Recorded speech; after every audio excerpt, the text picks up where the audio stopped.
The pennant races are heating up, and they do not involve the Texas Rangers. So heads were bound to roll, and today they did. A managerial change was made, and we have Bryce Patrick of Locked On Rangers to talk about it. This is Locked On MLB.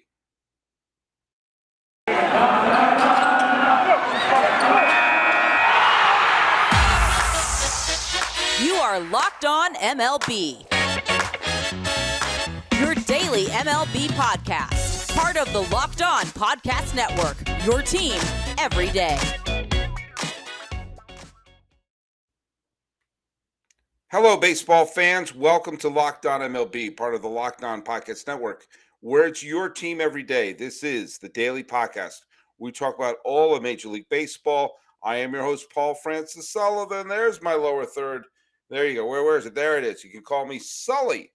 I'm an Emmy-nominated television producer who's been a comedian, a writer, a filmmaker, and I've been a baseball podcaster for over a decade. I'm now here.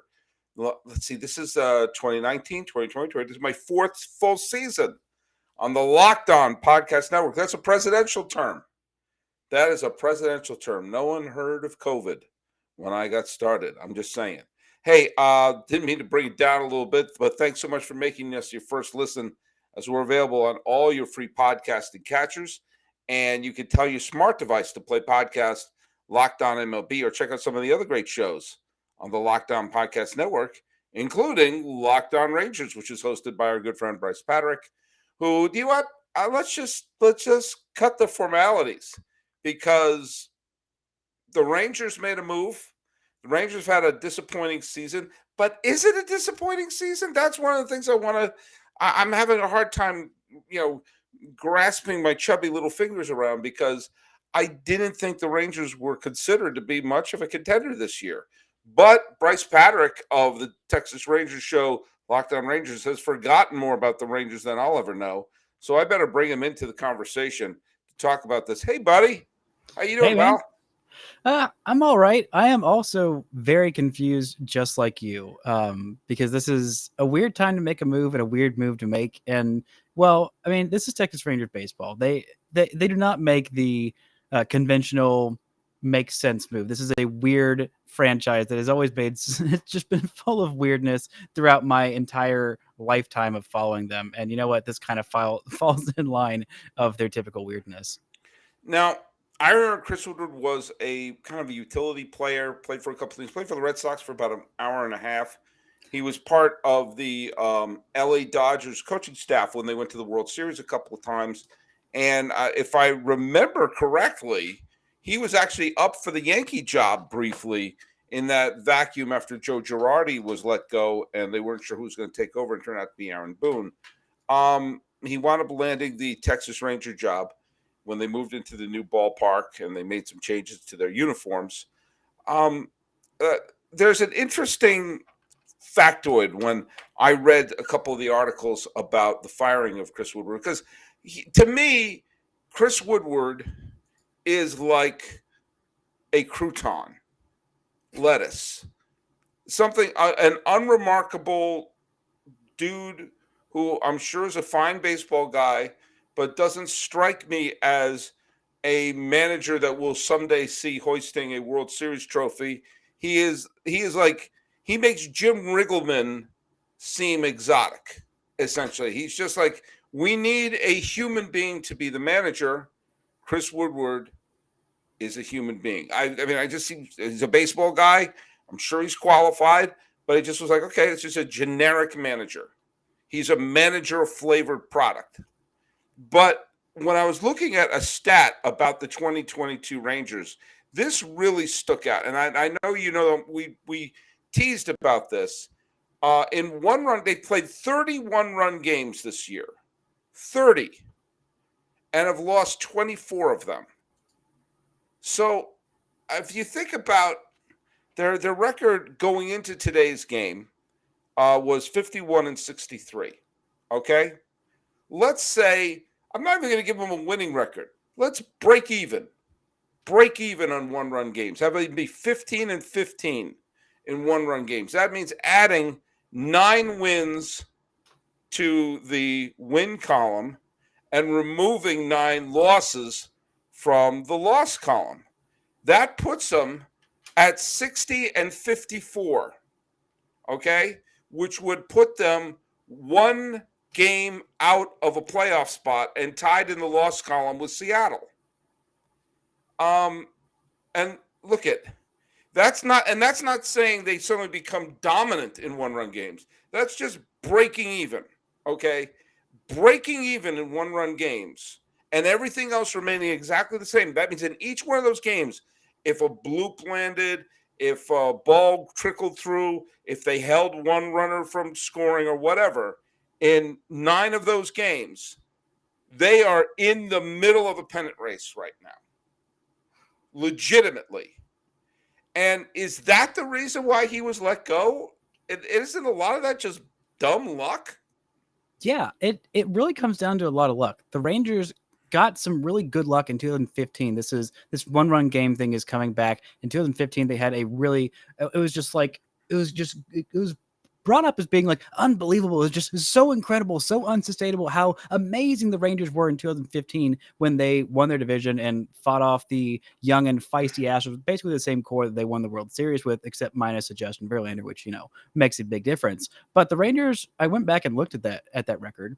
The Rangers were 27-22 in that record. That's a 55% win percentage.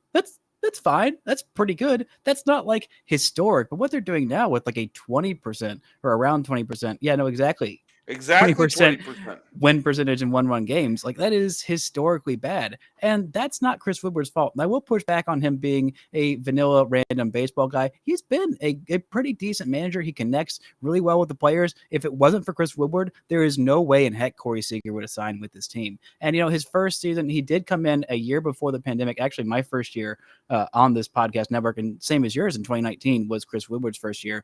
And that team really, really overachieved and did a really great job. And Chris Woodward had a decent amount to do with that 2019 team. If not for injuries, Joey Gallo was on a historic pace, just ridiculous. He only played in 70 games that year, made his first All-Star appearance. Hunter Pence was there, and he was fantastic as well for the Rangers. He was That's also right. an All-Star.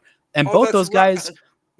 both those guys were out for basically the entire second half of the season. And the Rangers rotation that year, they had Mike Minor and Lance Lynn, who were both fantastic. Both had better than 7.5 WAR seasons, according to Baseball Reference, the greatest website on the planet.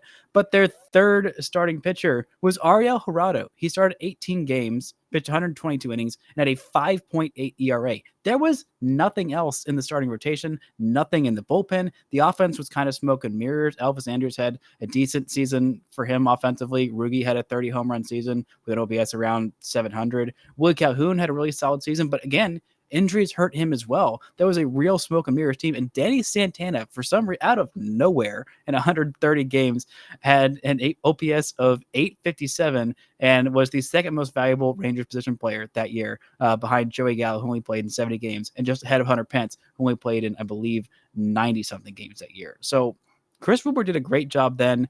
2020, they fooled themselves into thinking they can compete. They traded for Corey Kluber. Corey Kluber's in a trade that at the time you thought there's no way the Rangers lose this trade unless his arm falls off. Then his arm fell off, and then the rest of everything fell off. And they got 4 grand slams hit against them in a row in the middle of an 8-game losing streak in a 60-game season, and that sealed their fate. And then last year, they were just a bad team. They had no talent, and there wasn't much they could do. And this year, they're a better team. Their Pythagorean record, which is what they expect with the amount of runs they've given up and the runs they've scored, it has them at a 500 club. And if they were about 500, they've given up just 2 more runs than they've allowed. Actually, I think it'll be just 1 after this game because Baseball Reference updates the next day. But like, they should have about a 500 record, and they're not. And a lot of this, and what the messaging has been from the front office, is like, it's almost like, yeah, this isn't his fault, but like, someone's got to go, and it's got to be Woodward. And that just sucks and really frustrates me because he's such a beloved guy in the clubhouse, beloved by the media, beloved by his team. But like, everyone that's around this team is like, I freaking love Chris Woodward, and this sucks, and it's not his fault. And I'm pretty sure someone else is going to hire him really quickly, and it might just be the Blue Jays, honestly. Right. And by the way, I have to admit, I don't follow the Rangers as closely as you. That's fair. That's fair. They've been uninteresting this year. Did 2 pieces of housework. First of all, you were Respect to Morgan, your former co-host of Locked On Rangers when you got started, who's been a guest on the show a bunch of times as well. And the correct phrase is baseballreference.com is the single greatest website in the history of the planet Earth. I knew I was close. Yes. Oh, no, you're in the right ballpark. Yeah, I mean, like, it's tough to blame him for this. And, if he is, Woodward might be exactly that kind of manager that a club could, gobble up. You mentioned Toronto. It's funny. I keep track of something called the summer score. It's my own stat where I know the summer score. The Rangers have a 0. Yes. And it's basically I keep track of what teams have had a position in the playoffs starting on Memorial Day. 'Cause that's what I think. Before Memorial Day, it's just, their positions of the playoff are meaningless. But starting Memorial Day, like beginning of summer, when you wake up, if you wake up in the morning, your team's in a playoff spot, I keep a tally of that. And if you're, for those of you who don't follow it, and from Memorial Day to the end of June, each day you're in a spot for a playoff. It's worth 1. In July, each day is worth 2. August worth 3. September into the final day of the season, every day that it's worth 4. And it kind of keeps tracks of which teams allow their fan base to wake up in the summer and say, hey, we're having fun, which in the end is the real purpose of a baseball season. I'm bringing this up because Toronto has a perfect summer score. They haven't had a single day since Memorial Day that they have not been in a playoff position, and yet they fired their manager who is delivering them a perfect summer, which I still found to be strange. They look like a team that wants to have a long-term solution in their managerial situation. I can't help but wonder if the Chicago White Sox, if Tony La Russa finally decides to hang it up, might turn to Chris Woodward. He may become a desirable manager, but when we come back for segment 2, I want to talk a little bit about the state of the Rangers. But I want to right now, Bryce, I know you're eager to be talking about the state of your liver. Oh, I am. Did you know that the key to sustainable weight loss is through your liver? The liver is the body's metabolic furnace. That's right.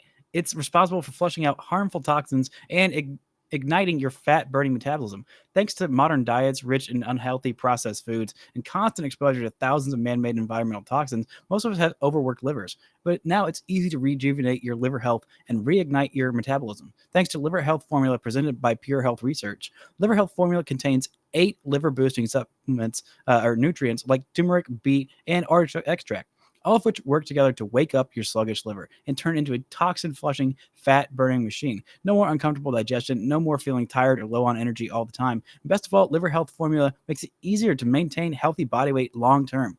As a listener of our show, you can try Liver Health Formula risk-free today and get a free bottle of Curb Fit with your order. Curb Fit is a safe, all-natural appetite suppressant, making it easy to say no to naughty foods. This makes the perfect complement to Liver Health Formula. Go to getliverhelp.com/MLB to learn more. Again, that's getliverhelp.com/MLB to try Liver Health Formula completely risk-free and claim your bottle of free Curb Fit with your order. Go to getliverhelp.com/MLB right now to get started. We're here with Bryce Patrick of Locked On Rangers, whose Rangers are now without a manager. Who is their interim manager?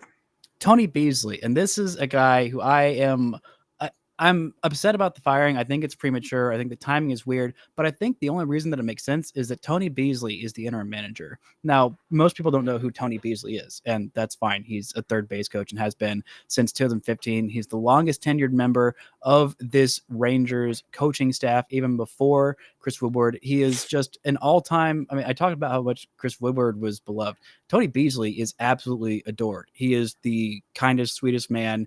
He is so appreciated by every single player. Like everyone that interacts with him just loves him. He had to miss, I think it was about a year because he underwent cancer surgery and he had rectal cancer. And I don't know if you remember the Apple TV game the Rangers had on Friday night in May, where Martin Perez threw a complete game shutout against Houston. That was literally the day after his final treatment. Tony Beasley had been with the club since 2016. Martin Perez had been with the Rangers back when he was first signed, and loved Beasley as everyone did. And he went out there, and this was the first game after Tony Beasley being officially declared cancer free. He said, "I'm dedicating this one to you. I'm going to throw a shutout. I'm going to absolutely dominate these Astros," and he did. And it was a beautiful, beautiful moment. So Beasley has been a third base coach with the Rangers. He has been with Pittsburgh. He's been with the Nationals as well.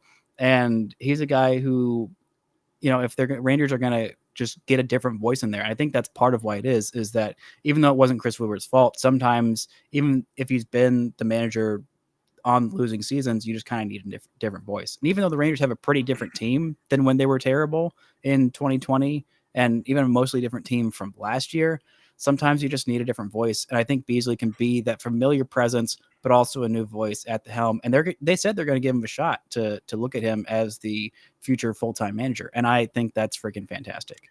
Here's what I like about it. Okay. I like that he is someone who's an organizational person. And it's not just someone who is like, he's best friends with the GM. He's someone who has, that's why Bob Guerin became the manager of the A's for so many years. He has managerial experience. And I think that amounts to something. You've seen plenty of times recently where a manager has been given the car keys to a major league team with no managerial experience at any level, sometimes no coaching experience at any level. And they wonder why can't they handle the bullpen? Why can't they handle the day-to-day? I think there is something to be said about having experience of managing at some level, or at least being on the coaching staff at some level. He's been a major league coach for years and years and years, including under Frank Robinson. He's been when he was managing Washington. He was a minor league manager for many, many years, and has been a huge part of this organization. So, look at it. I don't know if he is going to be the final choice, but I love that someone like him will at least be able to put on their resume major league manager, even if it's only for the final, month and a half of the season, that he gets to, he got to that pinnacle. He got to the top there. And I hope they give him a shot. Why not have someone who has organizational experience, managerial experience, and, wisdom? Yeah, and I think that's great. And, just a little side note, he would be one of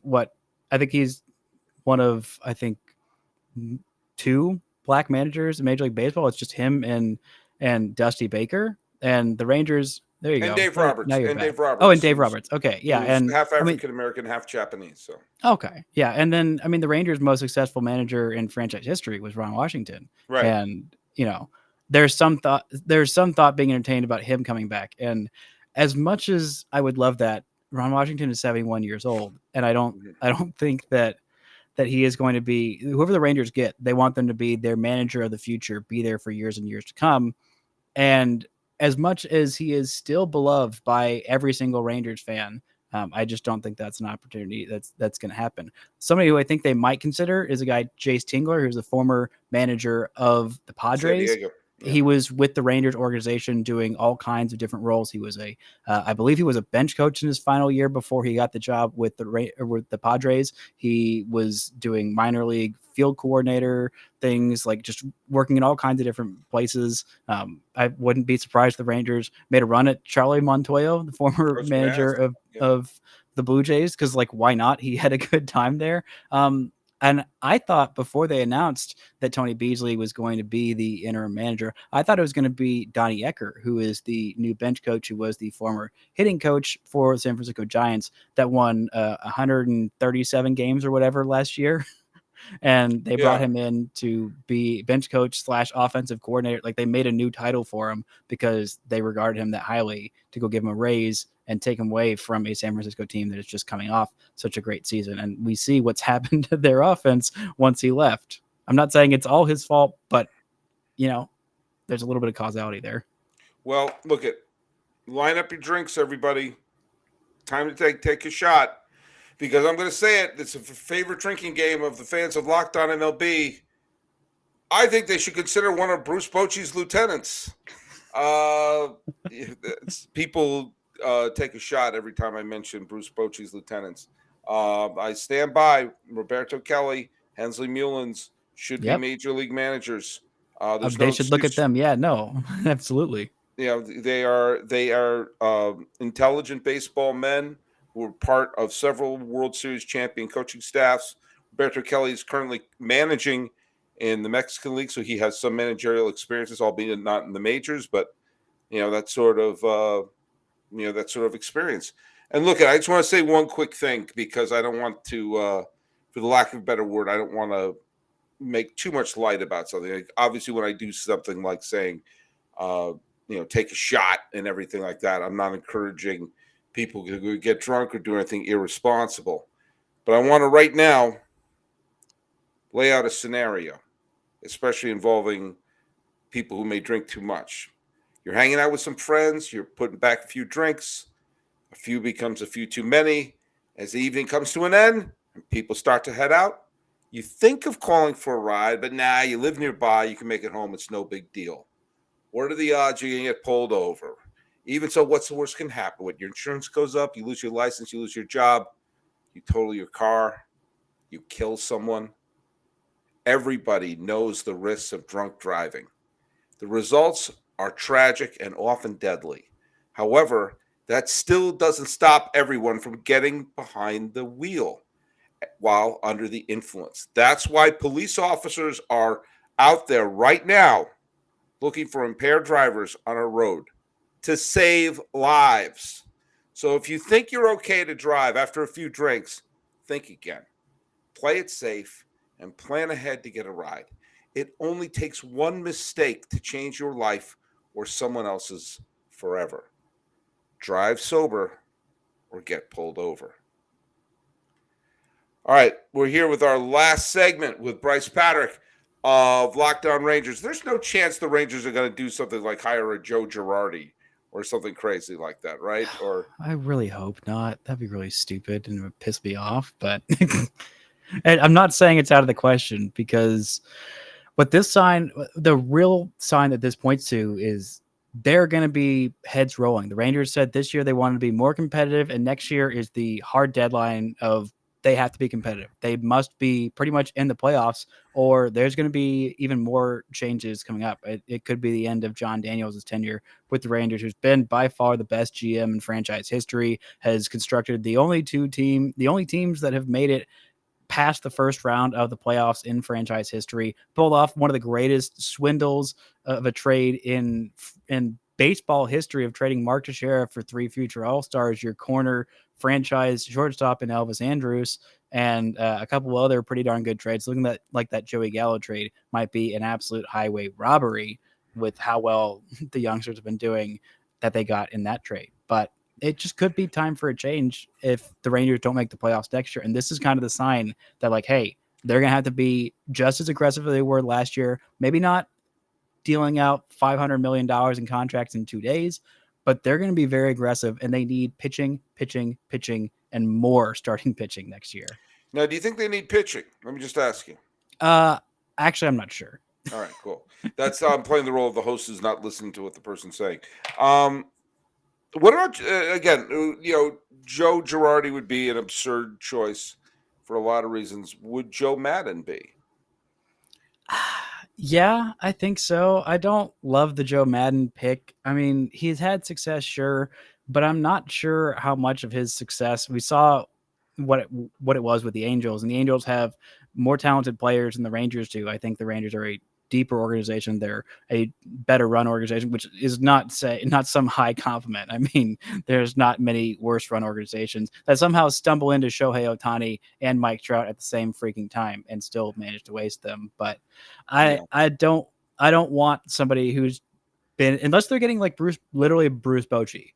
Like that's the But only. he's retired. He He's is. retired. And I don't, He's if he wasn't going to come out of retirement to go, manage the Padres who were in San Diego where he lives, then I don't think he's going to come out to try and get this Rangers team into the playoffs and maybe into the World Series. But I don't know. I think that there needs to be some fresh voice. I think Tony Beasley could be a great choice. I think Charlie Montoyo, maybe Donnie Ecker. I don't know. But I don't really want the like old baseball guy at this point. We've seen it work. We've seen with Buck Showalter, but like this is just a real sign that the Rangers have a strong imperative to compete next year, and it's really tough doing because they only committed to the rebuild literally last year, and to go from 100 loss team to playoff contender set up for the future in 2 seasons is incredibly difficult to do. Now the Rangers have done all the moves I think they can to this point to make it that far without completely handcuffing themselves in the future, but it's still a very, very tough window to navigate. And it's not Chris Woodward's fault. It's the fault of everyone. They didn't commit to the rebuild the second Adrian Beltre retired in 2018. Yeah. Do you know what I also think hurt? What? I think that a couple of things. Yeah, obviously they're signing. They signed Seager and Semien.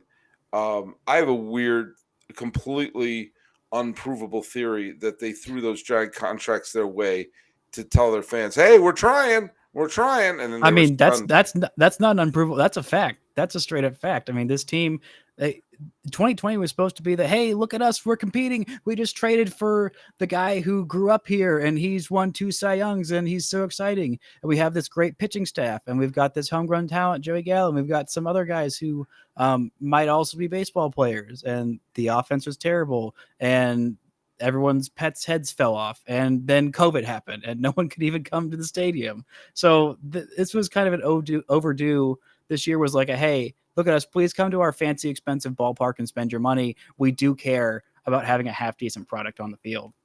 But I'll tell you the other thing that I think hurt them, or basically cost Woodward his job, and or forced that something terrible happened to the Rangers, was the rise of Baltimore.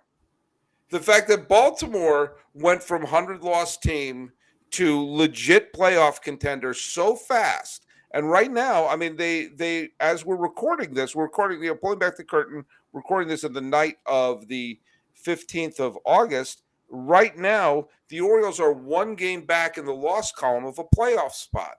And it's mid-August. It's not April. The Raiders went 0-6 against Baltimore, and they had in the beginning of July, they literally lost 3 straight 1-run games, including one of which where the Rangers made baseball history as the first team to hit either game tying or go ahead home runs in the top of the 7th, 8th, and 9th innings and still lose a game. That game might have cost me 10 years off my life because that series was just mind-bogglingly frustrating. But the point I'm making is the idea of, all right, it takes a long time. You can't turn things around too quickly. The last 3 full seasons, I'm not going to count the COVID year, okay? But I'm talking 2018, 2019, and 2021. The Orioles lost 115 games in 2019, 108 games in 115 games in 2018, 108 games in 2019. Last year they lost 110 games. They lost 115, 108, 110. And now down the stretch, they're legit contenders.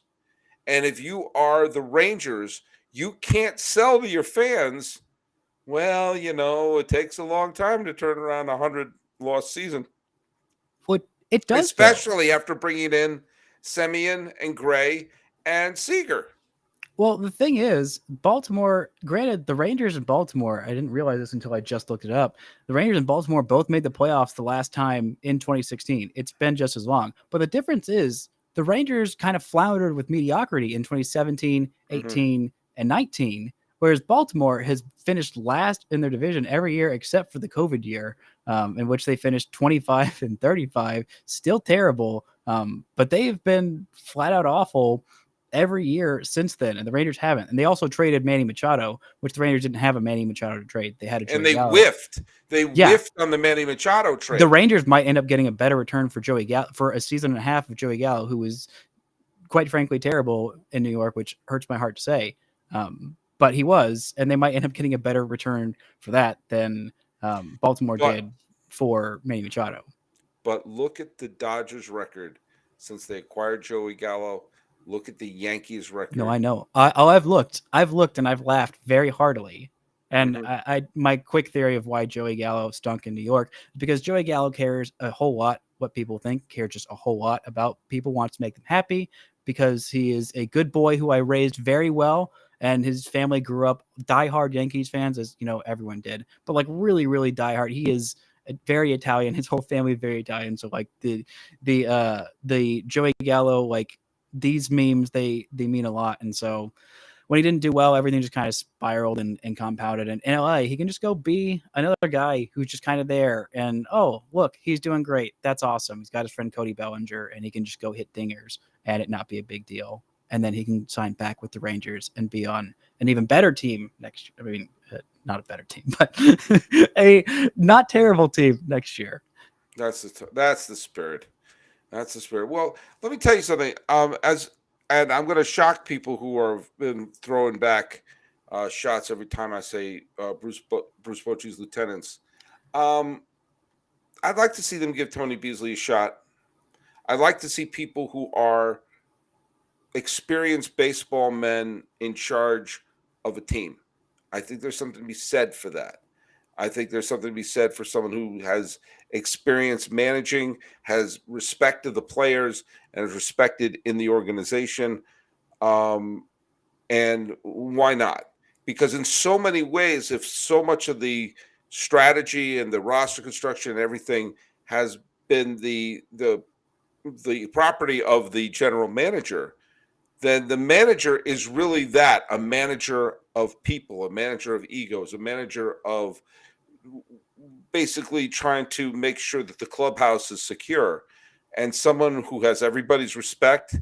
And you say, well, has he played was he a player? Yes. Has he managed? Yes. All the things you never want to check off. And of course, beat the big C and all these things.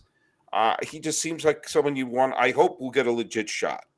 I think he will. And one final thing for me is, Chris Young, this is, I want to say after 2020 is when they hired him to be their general manager. John Daniels stepped into the, more overview kind of a role, president of baseball operations. But he said that this is pretty much Chris Young's job. This is his search. He's going to be the one who makes the decision, who interviews the candidates, and kind of has a little bit of a final say. I'm not sure that John Daniels would be completely hands off, but still, this is a big test in Chris Young's tenure as general manager. Granted, it's still John Daniels in charge of everything, but I think this is a big moment for him. And I think these last 6 weeks, I think that's why they did this these last 6 weeks, because they want to give Tony Beasley a legit shot to see what he can do, how this team can perform, how they can rally behind him, having a new voice, and see how much that changes, or if they need to just go get someone completely outside the organization, someone completely new for a team that I think has real aspirations to do something very drastic this December, so they can do something even more drastic and make the playoffs for the first time since 2016 next year. Bobby Valentine. So, all right. Well, hey, look at no one can accuse me of only focusing on the Yankees, Red Sox, Dodgers, and the big market contenders right now. We just did a full episode of the Texas Rangers in the middle of August. But guess what? If they just improve that one-run record, they'd be right in the middle of this scrum. Well, look at, we've seen the Beasley era is perfect. Can they keep it up against the A's? But one person who can keep up great podcasting and putting together some great shows and has done so for the last few years of the terrific Lockdown Rangers podcast, Bryce Patrick. Tell people where they can find you. You can find me on Twitter at Bryce Patrick. That's Bryce with an I, Patrick with no C. You can find Locked On Rangers at Locked On Rangers. We got the original one. Sorry, hockey fans, but we got dibs. And then you can find us wherever you get your podcasts on your podcast catchers, Locked On Rangers. Make sure you get the baseball one. Hockey one's all right, but mine's just a little bit better. And you can follow us at Locked On MLB Pods on Twitter and on Instagram. I'm your pal Sully. I'm right there. I'm at Sully Baseball on Twitter, Sully Baseball Podcast on Instagram. Looking at the fate of the Texas Rangers managerial situation and wondering if they found the right person already in their living room. This is the Locked On MLB Locked On Rangers crossover for the 16th day of August, 2022. I'm your host, Paul Francis Sullivan. Please call me Sully.